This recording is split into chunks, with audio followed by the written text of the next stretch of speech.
Hi everyone, তোমরা প্রত্যেককে স্বাগত জানাই আমার ইউটিউব চ্যানেলের পক্ষ থেকে।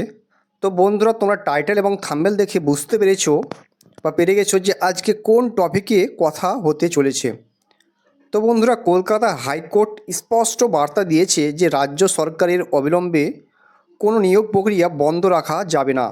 ঠিক আছে, তো সমস্ত নিয়োগ প্রক্রিয়া, ভর্তির প্রক্রিয়া কিন্তু করতে হবে। 2010 সালের আগে যে ওবিসি রয়েছে, যে ওবিসি লিস্ট রয়েছে, সেই অনুযায়ী কিন্তু সমস্ত কিছু করতে হবে। তার সত্ত্বেও রাজ্য সরকার কিন্তু হার মানতে চাইছে না, ইগোর লড়াই চলছে। তো বর্তমানে এই রাজ্য সরকার আর কত নিচে নামবে, সমস্ত কিছু দেখে রাজ্য সরকার কলকাতা হাইকোর্ট, সুপ্রিম কোর্টে ধাক্কা খাচ্ছে। তার সত্ত্বেও এই রাজ্য সরকারের লজ্জা নেই। শুধুমাত্র ভোট ব্যাংকের লোভে, ভোট পাওয়ার লোভে একটা জাতিকে আঁকড়ে ধরে আছে যে শুধুমাত্র ভোট পাবে। কারোর কথা ভাবছে না, না স্টুডেন্টের কথা ভাবছে, না কোনো অ্যাসপিরেন্টদের কথা ভাবছে, না কোনো চাকরি প্রার্থীদের কথা ভাবছে, না সাধারণত মানুষের কথা ভাবছে। এবং যাদেরকে নিয়ে যাদের জন্য তিনি এই সব কাজগুলো করছেন, তারাও সমস্ত কিছু থেকে বঞ্চিত হচ্ছে। তারাও নিয়োগ প্রক্রিয়া বা অংশগ্রহণ করতে পারছে না, তারাও পরীক্ষা দিতে পারছে না, তারাও বাবা মায়ের স্বপ্নটা পূরণ করতে পারছে না। এই রাজ্য সরকার আর কত নিচে নামবে। তো বন্ধুরা, কলকাতা হাইকোর্ট স্পষ্ট বার্তা দিয়েছে যে সমস্ত নিয়োগ প্রক্রিয়া কিন্তু করতে হবে। পুরো ভিডিও দেখো, সমস্ত কিছু তোমাদেরকে বলছি। এই চ্যানেলে যদি নতুন হও, অবশ্যই চ্যানেলটাকে সাবস্ক্রাইব করে পাশে থাকা বেল আইকনটি প্রেস করে দেবে।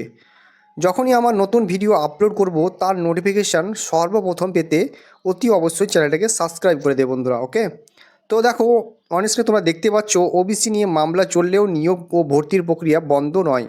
হাইকোর্ট কিন্তু স্পষ্ট বলে দিয়েছে। তো ওবিসি মামলা চলুক বা না চলুক, এদের কোনো প্রবলেম নেই। তো ওবিসি মামলা চলুক, কিন্তু কলকাতা হাইকোর্টও সেম কিছু বলেছে। নিয়োগ এবং ভর্তির প্রক্রিয়া কেন আটকে রাখবে শুধু শুধু। তো তোমাদেরকে বলি, এইগুলো কেন করছে রাজ্য সরকার, এখানে কি বলেছে ওবিসি নিয়ে। তো আইনি জটিলতার মাঝে নিয়োগ ও ভর্তির প্রক্রিয়া অযথা বন্ধ রাখার প্রয়োজন নেই বলে মনে করেন কলকাতা হাইকোর্ট।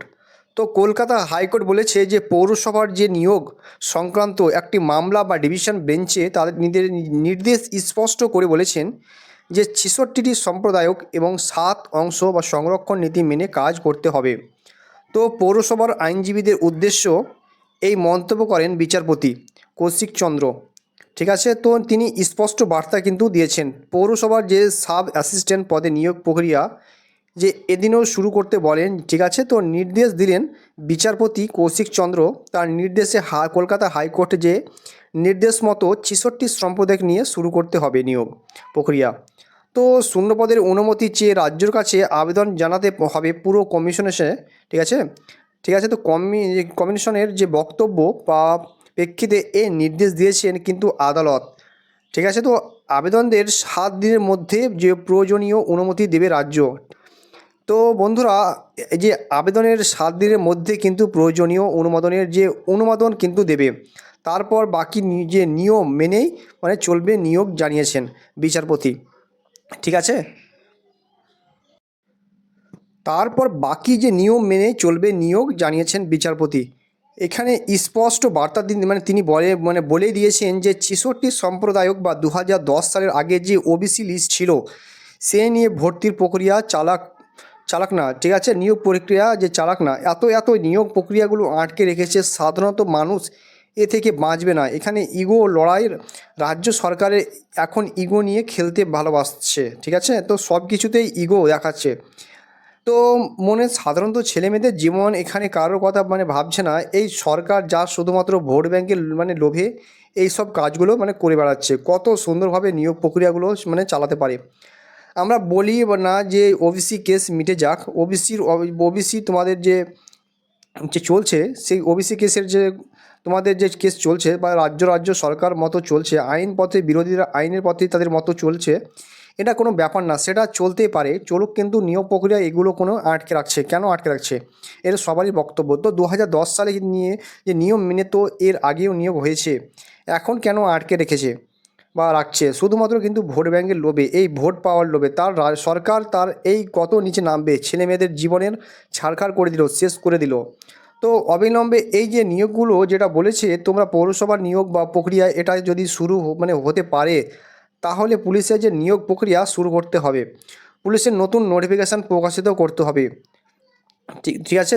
তারপরে এগুলো যদি হয়, কেন করবে না? রাজ্য সরকার কিসের জন্য করছে না? শুধুমাত্র একটা জাতিকে ওবিসির অন্তর্ভুক্ত করার জন্য 2 বছর ছেলেমেয়েদের জীবনটাকে নষ্ট করে দিল। এমনকি 3 বছর ছেলেমেয়েদের জীবনকে কারোর মানে নষ্ট হয়ে গেছে। তারপরে আবার 2 বছর, 5টা বছর, তারপরে এমনটি যদি এরকম হয়ে যায়, তো এসপিরেন্ট যে লাইফটা শেষ করে দিচ্ছে যথেষ্ট। ঠিক আছে, তো পুরোপুরি শেষ করে দিল। এই সরকার একদম জঘন্য থেকে মানে জঘন্যতম রাস্তা নেমে গেছে বলে বললেই চলে। তো তার সত্ত্বেও মানুষ এদেরকে ভোট দেবে এবং এদেরকে জেতাচ্ছে ভবিষ্যতে, এত নিচে নামছে বলার, শুধুমাত্র ভোটের লোভে। এই ভোট মানুষের জন্য কাজ করলে, এই সব ছেলেমেয়েদেরকে চাকরি হাতে তুলে দিলে, চাকরি নিয়োগ প্রক্রিয়া করলে এমনি মানুষ ভোট দিবে। ভোটের জন্য ভিক্ষা করতে হবে। তো দেখো যে সাধারণ মানুষ ভোট দেবে, কিন্তু না, এটার ভোটের ভাতাও দেবে এবং সাধারণত মানুষের চাকরি দেবে না, ছেলে মেয়েদের যে চাকরি দেবে না, বেকারত্ব জ্বালায় এবং বর্তমানে যে স্কুলের পরিস্থিতি আর অশিক্ষিত করে তুলছে, যাদের চাকরির জন্য দ্বারস্থ হয় সরকারের কাছে। এই যে সরকার এতটাই নিচে নেমে গেছে, বলার কিছু নেই। তো যাই হোক, ভিডিওটা এখানে আমি তোমাকে বললাম, সব কিছু খুলে বললাম, সমাপ্ত করছি। তো আমাদের মতামত ভিডিও কমেন্ট বক্সে জানাও। ঠিক আছে, তো যদি পারো তো সেন্ট্রাল যদি প্রস্তুতি নাও, তো ভিডিওটা এখানে সমাপ্ত করছি। তো ভালো লাগলে প্রত্যেকের সঙ্গে শেয়ার করো, আর চ্যানেল যদি নতুন হও তো অতি অবশ্যই চ্যানেলটাকে সাবস্ক্রাইব করে পাশে থাকা বেল আইকনটি প্রেস করে দেবে। ঠিক আছে, আর একটা নতুন ভিডিও নিয়ে আসবো এই রিলেটেড, তোমরা অবশ্যই চ্যানেলটাকে ফলো করে রাখো। আর তোমাদের যদি কিছু কোয়ারিজ থাকে তো অবশ্যই আমার টেলিগ্রাম চ্যানেলে জয়েনিং হয়ে যাও। ওখানে তোমার যাবতীয় কোয়েশ্চেন বা কিছু বলার থাকলে আমাকে মেসেজ করতে পারো।